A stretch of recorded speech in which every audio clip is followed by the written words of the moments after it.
Hello and welcome to my video. In this video I will discuss the essential feature of foul gameplay, which is ESP and telepathy in particular. How is it that ESP and telepathy is used with great success in foul gameplay when the science doesn't sound convincing? Scientific researchers show mixed results for ESP and telepathy, with some demonstrating moderate results while others showing very weak results. And where good results are obtained, they appear to fail the repeatability test. I will explain why strong results are not obtained in the scientific evidence in detail in another video, because in my opinion, many experiments are designed to fail. The reason being that on the one hand, results are being diluted.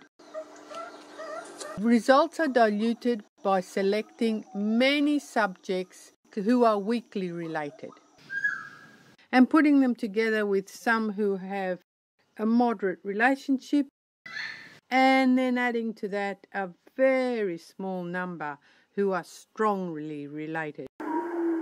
So the strong relationships, which demonstrate telepathy without ambiguity, get diluted by the large number of weak relationships where telepathy is barely possible.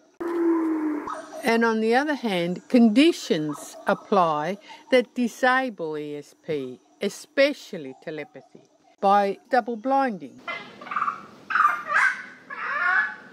Many people, especially people like, say, Randy, who's very prominent in the media, claim that it is necessary for the experiments to be double blinded to be scientific.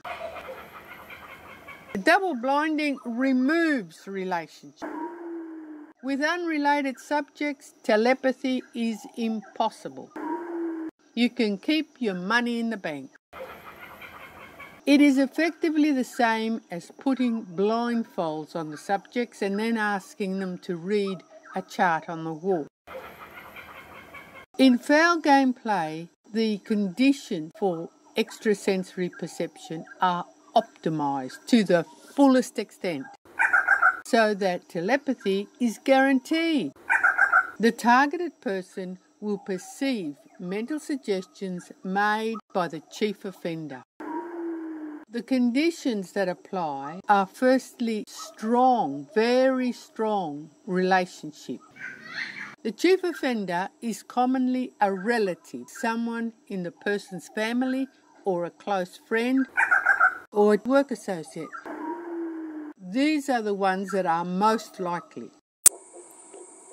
So they are very strongly related.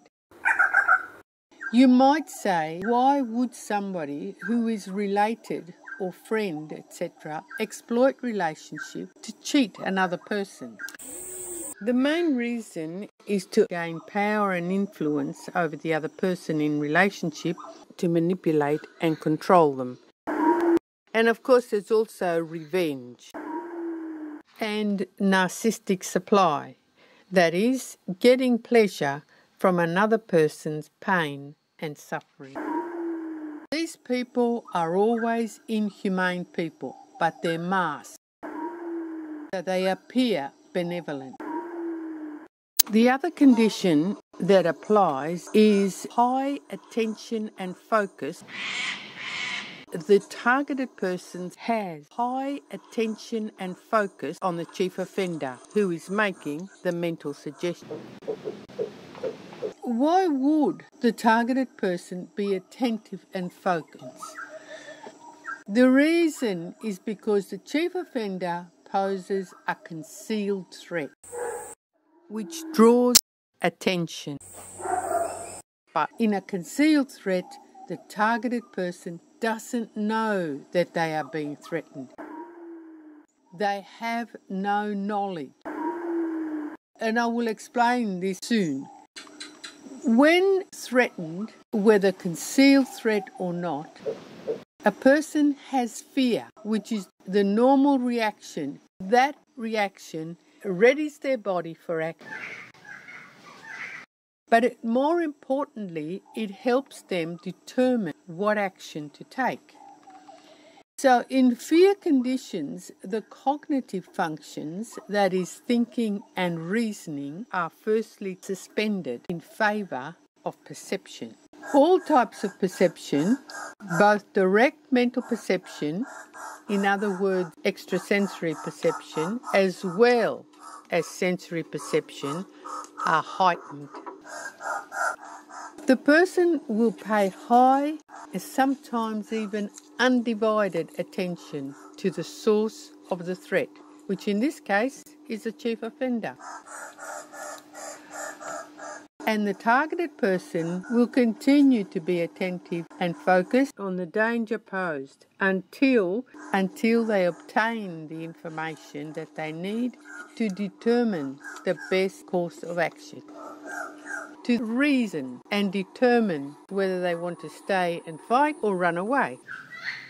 Thus, the optimum condition for ESP and telepathy are brought into being. We have the strongest relationship, and we have the targeted person very attentive and focused on the chief offender. I discussed the concealed threat and how it is brought about in my video series on the underlying conditions of disease. Here I will go over the points that are relevant to this discussion. In a concealed threat, a person becomes aware, but they have no knowledge of the source of the danger. So the first thing we need to look at is how has that come about? There are two unknowns here. One is, how is it that the targeted person is aware of a threat but has no knowledge of the threat? They have no knowledge of the criminal, nor have they any knowledge that they are being threatened and by whom. All that the targeted person is aware of is higher bodily reactivity, seemingly more energy, feeling hot all of a sudden, or higher emotional charge. The only time that the targeted person perceives of a threat or danger is if there are ideas in the mind which indicate danger. So for instance, in the create analogy cheat or in the create panic cheat, a veiled threat is mentally made by the chief offender. So there are ideas in the mind that indicate danger.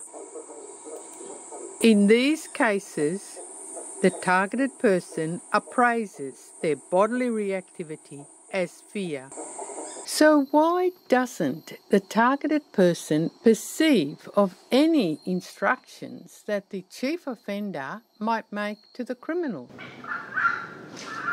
The reason is that the chief offender utilises the criminals by way of a previous arrangement.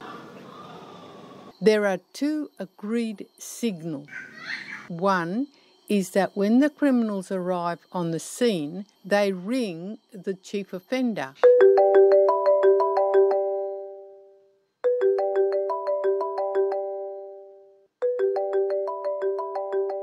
But there are only 3 rings and then stop.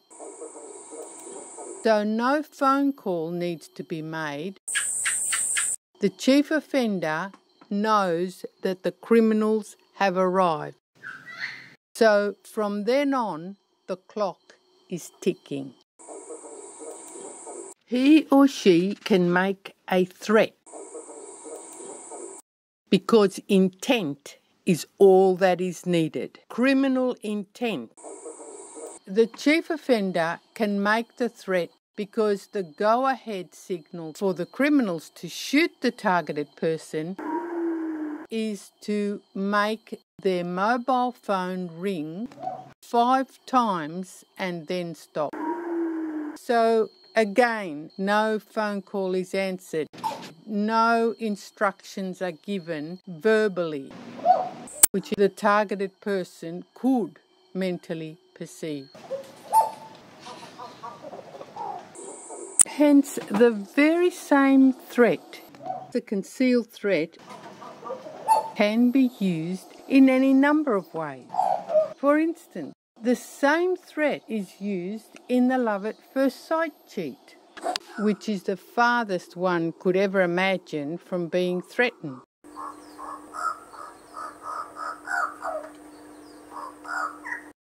If there are ideas in the mind such as she's divine or he's gorgeous, then the targeted person will appraise their bodily reactivity as high emotional charge.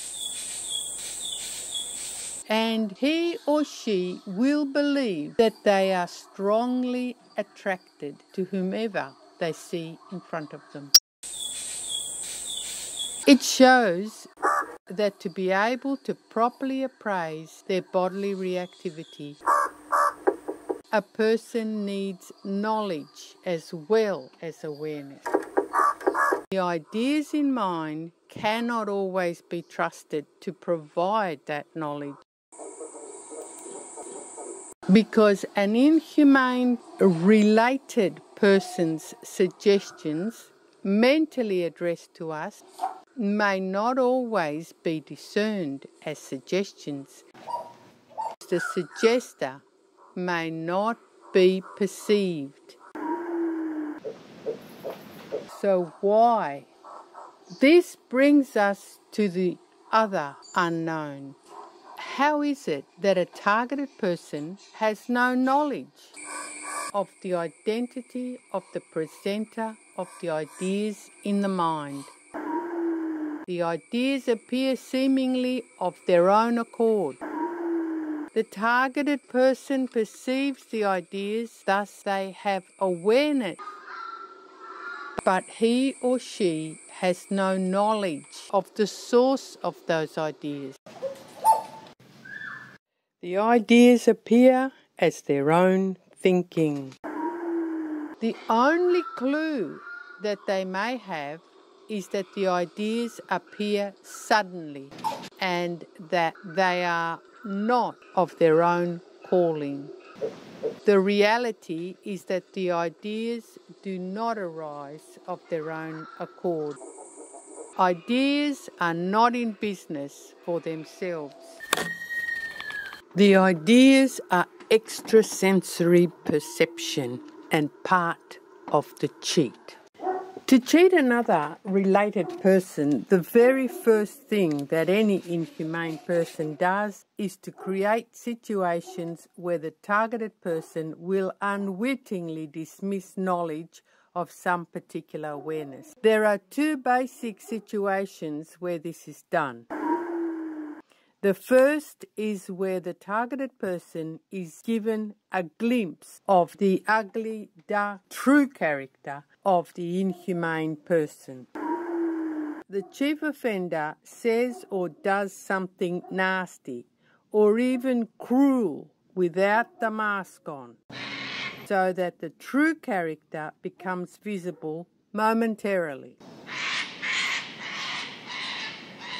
The targeted person will be shocked when they see the ugly character.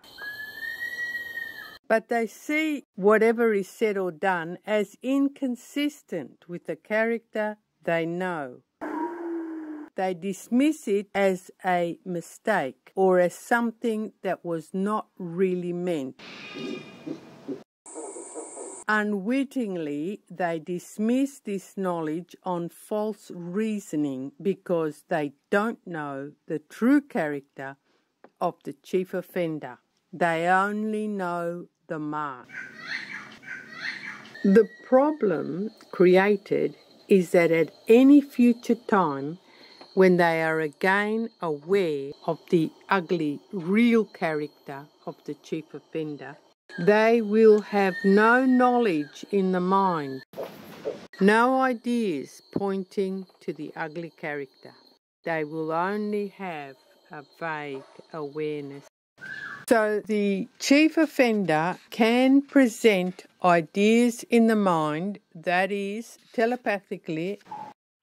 However, the targeted person only sees those ideas arise in the mind and has no knowledge of the chief offender. So they mistake those ideas as their own thinking. The other situation is where the targeted person sees or hears the criminals to be used in the foul game play, but only sees them as ordinary, unrelated people.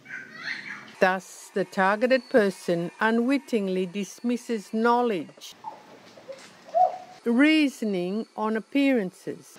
So, at any future time, when the criminals are again brought into the vicinity of the targeted person by the chief offender, the targeted person will become aware of them, but have no knowledge associated with that awareness. The awareness remains vague. So the person will react with fear, but having no knowledge will be unable to properly appraise their bodily reactivity. So in both of these cases, the targeted person has dismissed knowledge based on reasoning which seems sound but which was erroneous. And in both cases, they have ended up with extra sensory perception but with no knowledge about that perception. This is the major pitfall of the foul game play. It is essential that humane people of the ordinary public, that is, people outside of the biomedical scientific community, set up their own experiments. We don't need criminals to pose a concealed threat. We can use, for instance, a snake in an adjoining room that has a remote control door opener to pose a threat. And we don't need to do experiments that injure people in horrific ways. We can show the ill effects using minor effects that the subject will also see disappear when the truth is revealed. So, for example, we can show that the immune system does not malfunction and that autoimmune diseases, in fact all diseases, are only a nocebo effect. The unsuspecting person's reactions to ideas, beliefs and perceptions that are telepathic suggestion in foul game play. It means that humane people suffering can wake up out of the nightmare and regain their health.